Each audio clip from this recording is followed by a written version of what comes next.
There's a lot going on in footy at the moment. I don't know. Do you want to get stuck into a bit of footy for? I reckon. Yeah, I'm looking at tonight's game. I'm looking at the Blue Baggers versus the Brisbane Lions, and I've been trying to track this for a little while. So I think one of the most important positions on the field is your intercepting defender. Right? I look at Carlton and I say, okay, yeah, everyone tells me it's going to be McGovern and it can be this guy and it can be that guy, and Adam Sard still rates very highly when the ball hits the deck and that sort of thing. And then we see De Koning's not even in the team, and you start thinking, okay, how could they get more out of what they've got, right? Do you think that they get enough out of Jacob Wiedering? Now, I think Jacob Wiedering could be a Jake Lever type. If you freed him up, so you've got Lewis Young down there at the moment, who's playing some pretty good footy, high-level footy. You've got Wiedering riding shotgun with him, so they're effectively centre-half-back, full-back, whichever way you look at it. Could you play De Koning at centre-half-back going? Clearly not going to happen tonight, but going forward, put him at centre-half-back with the support of McGovern and Wiedering alongside, because the intercept defender, they just roam where the ball's likely to go. So you're not going to be hung out to dry and isolated in a one-on-one at centre-half-back if you're worried about that with De Koning. But I think he can fight the fight anyway. He's an AFL player. Yeah. But how do you get more out of Wiedering is my discussion, because I don't think he's having as much influence on games as he should. Well, yeah, so Lordy brought this up on Monday on Footy Classified, and we're in the production meeting on Monday morning, and he said, why don't they play De Koning back? And I was like, yeah, why don't they play De Koning back? I was like, you should go with that tonight, and he did, and it made a lot of sense. I think to see what his brother has done and the same physical attributes that they have got, I mean, it would be a no-brainer, and particularly because he may eventually be the ruck forward that they have played him in that role. But right now, you don't need him to do that. But to your point, and to Lordy's point, he's too good not to be in the side, so play him back. But Wiedering's my discussion, really. Yeah, but what that does for Wiedering is what you're saying. Yeah. Because he can actually take the bigger key forward and allow Wiedering to do what the best have done. Now, Scarlett didn't always play on the best player. Lear doesn't always play on the best opposition player. He plays as the one that is the disruptor. So I like it. Blues fans, is it too late to make that switch mid-season? Never too late. No, never too. I mean, their defensive 50 over the last month is bottom 3 in the competition. So you can roll on as you are and say, you know what, they look really solid, the magnets look good, which they do. Wiedering's magnet and Young riding shotgun, that looks really solid. It does. I've got no problem with those guys as players. But how do you get more out of Jacob Wiedering? To have him as a one-on-one defender is fine, but he's more than that, isn't he? Isn't he an elite intercept marker? He's a great intercept marker. That can counter punch for them? But he doesn't touch the footy enough. So no. I'm with you. And so the battle between him and Harris Andrews, and I've been hard on Harris Andrews in recent days. He's having an excellent year. Great year. And he's playing a different role. He's been terrific. So, I mean, that battle is going to be interesting. And really, last time Hipwood and Danaher, I think, played on this ground, they were ordinary. So the challenge is there for them, and the challenge will be there for Wiedering. And it's a big test for Carlton because Brisbane is just stacked with talent, particularly in the front half. How do you see it? Honestly, my tipping is just horrific. So I wouldn't be strong. I think Carlton win, but once again, not with any confidence at all. Yourself? Yeah, I don't even know who I tipped, to be honest. But yeah, I could see Brisbane getting hold of Carlton. I could see Carlton getting hold of Brisbane. So it's 50-50, isn't it? We're learning. We're still learning about where these teams are ranked. But if a ball if they get enough supply in the forward 50 of Brisbane, they'll kick a big score. We know that. Jesse Motlop comes back in for the Blues. Harry Sharp is in for Brisbane. Zach Fisher was the big one that has been omitted. Blues fans, 1300 736 736. Wouldn't mind moving on to Damien Hardwick because he was at his combative best talking to the media yesterday. I thought he'd mellowed a little bit and sort of that aggressive, little bit sort of arrogant and strong comments that he'd made recently over the past 3 to 4 years when they were very successful had disappeared, but it was back yesterday. But firstly, I want to listen to Damien Hardwick when he was asked by a journalist yesterday if he had lost the players. Something's not right. It's their narratives, like that's the reality. It's easy to sit there and say those comments when they're sitting behind a desk. Come and say it in my face.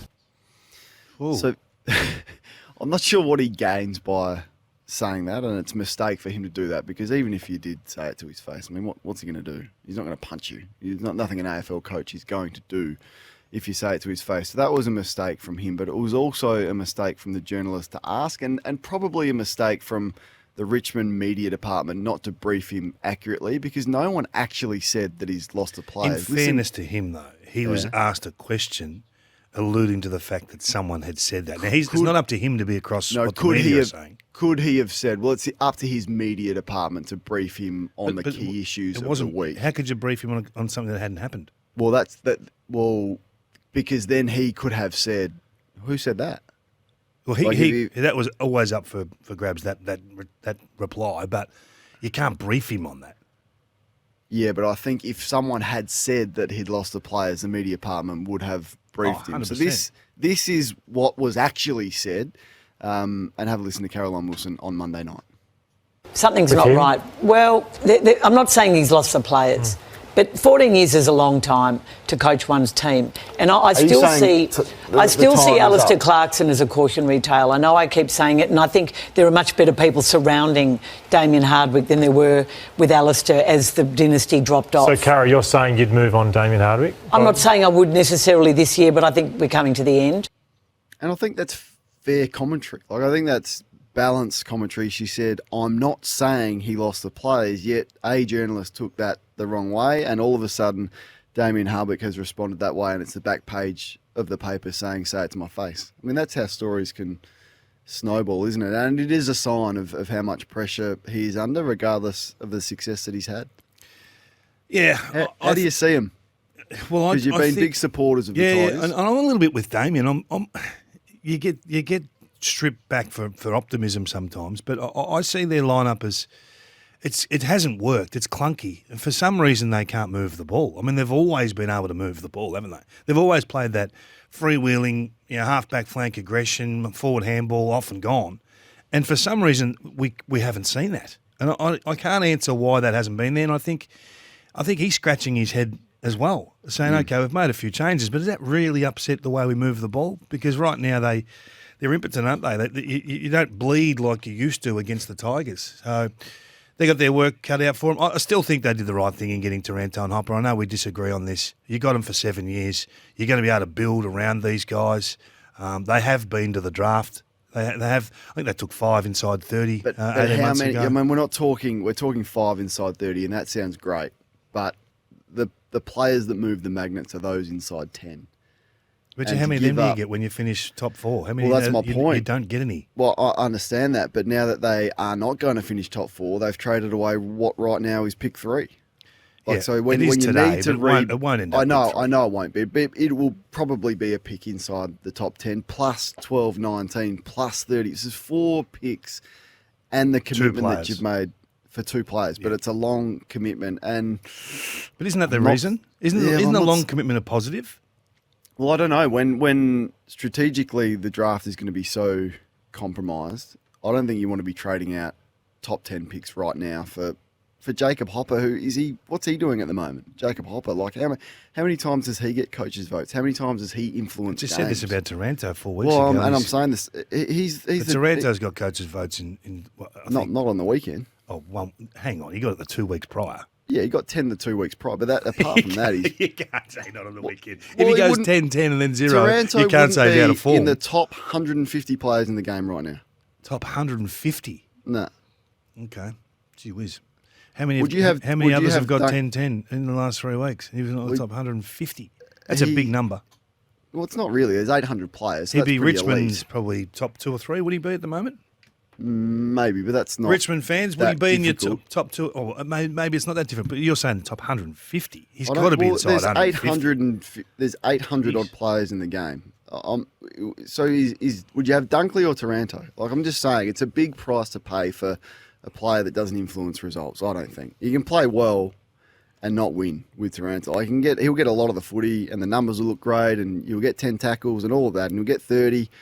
But does he influence games? No. And we disagree. That's fine. And we can open up the phone lines. Would you do that trade again right now?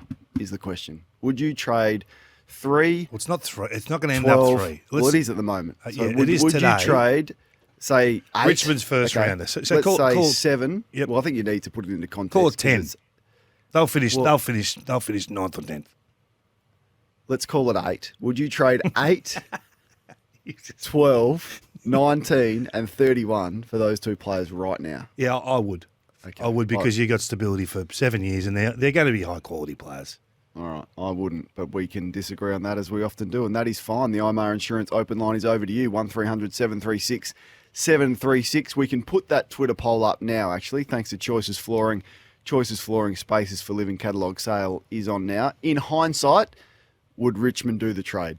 If that's the correct wording, someone smarter than me will come up with better wording than that. Right, it is the Friday agenda thanks to Signet Power. Every moment with a Signet Power bank. They're magnificent. They'll keep everything powered 24/7. John Longmire was terrific after the game when he was asked by a journalist whether they got the Toby Green matchup right. Yeah, Ollie Byron spent quite a bit of time on Toby tonight. Can you talk us through your thinking there? 'Cause it probably wasn't the matchup that most of us were expecting. Who are you expecting? I guess two other options there. Who? Braden Campbell, whoever. Braden, you just said he was a bit younger on him at the last stoppage. And he got a goal on him. Who are the other options you've got for him? I don't know, John. If you're gonna ask, you got to have a Mills, or you got to have. You got to be ready. You got to have someone ready, don't you? But the question is, and to put it on the agenda, and it was put to us last night on Sports Day, who gets the matchup on Toby from the Western Bulldogs? Because I don't think there's an obvious matchup for him. Is it someone taller like an Alex Keith, or is it an Ed Richards or a Taylor Duray? Duray gets it, doesn't he? Duray, all right. I think so. That's all right. Wait and see if he's there, but that's Be ready, if though. you're going to walk Be into ready. a press conference. Coaches are fighting back, I'm telling you, and I you're like it. in the That's gun. good. I No, can't it's fine. wait for It's it. good. Hey, I've got welcome to list one for you. I know you love your. It's called Pay It Forward. Okay, so this year Harley Reid's the boom. He's number one. They reckon there's daylight second. Next Dusty, they reckon. The next Dusty, and there's the draft after pick 1 falls away significantly. Okay, and the next bracket are pretty close. But that's coming from the guns, not from me. I haven't seen any of them. Well, if I'm hearing that you're talking about this next period coming up with Tasmania, we're going to lose. We're going to have the draft impacted with the concessions that will be given to the new team coming. We've seen this before. It's a good time to be good. Okay, so if you've got a very good list and you're at the top of the ladder, like say a Melbourne are my discussion this week. Right now, as we speak, Gawn and May are 31, Viney and Grundy are 29. Then they've got a whole host of players around that 25 to 27 age bracket, including Petrarca and Oliver and Lever and Brayshaw, all the guys that are still going to be there when they're 30. Yep. If they could, do you agree that they should trade heavily for pick 1 this year? Potentially, at the moment, they've got 5, 17 and 24. If they gave up 5, 17 and 24 for pick 1, regardless of who finishes last, would you do that if you were Melbourne to have the best youngster, Harley Reid, ready to go in, say, 60 games' time to give you an opportunity when all those guys are 30 and no one can really get better through the draft being compromised? I think I would So you be would. my immediate answer because, that's they already had 13 last year from Fremantle, Melbourne. They've got some good young players already. Pickett's not going to go anywhere. They've just re-signed him for 4 years. If you can get a Dustin Martin type, and if you are telling me, and once again, I haven't seen these young players play like yourself, but if one is that much better than 5, but the question is, would West Coast do that? Or North Melbourne? This is the flip side of it, okay? So West Coast, at the moment, they got 1, and then they got 19, and obviously, and 23. So they'd end up with 5, 17, 19, 23, 24. So 5 picks inside 24. Which is what they need. Which is they probably need that more than one player. North Melbourne, let's just work with North Melbourne. Or Hawthorn of 5, 17, 24 and 28 they'd end up with. That's pretty good. North Melbourne would end up with 5, 14, 17, 24. But also, if the Ben Mackay situation, if he was to leave, and the cost of his next contract, they may end up with 2, 5, 14, 17, 24. So do they need that more than just the one player? Is my question. 1300 736 736. Melbourne, do you like it? if it's you, giving up 3 picks for pick 1, and the bottom teams down the bottom, who are going to need as many picks as they can possibly get, would you do that trade? There has been offers for pick 1s before, and the Horn Francis one was there. Mostly teams would say no because they just don't want to get burnt by it. Tasmania discussion is we haven't had 100%. before. But North traded it this year, didn't they?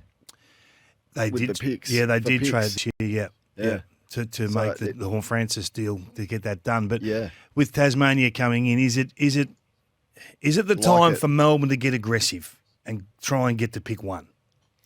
I did notice, wanted to put this on the agenda, a bit of a light and fluffy one, that Nick Dacos has just signed a big multi-year contract with Nike, and that was reported during the week by the Herald Sun. Is he now the most marketable player in the league, Nick Dacos? Most marketable. Who is the... So you've always had Dusty. Dustin Martin in the last 5, 6, Lance. 7 years. Buddy's been there. Bailey Smith Yeah, good one. is the most... I think he's still the most followed player on social media, but is there a new king of marketability in Nick Dacos? It would be hard to go past him, wouldn't it? Hard to go past him, I reckon. Yeah. But is Bontempelli more marketable? Who's doing all the? I noticed like the like Dangerfield would be up there. He's got the Amy ad, I think, and there's Cripps is doing the Petrarca's so everywhere. Cripps would be there. Petrarca's doing all sorts of things. like but I it. think Nick Dacos is the king. What else you got for me this morning? Oh, well, I just want to back over what Wolsey touched on earlier this morning with us.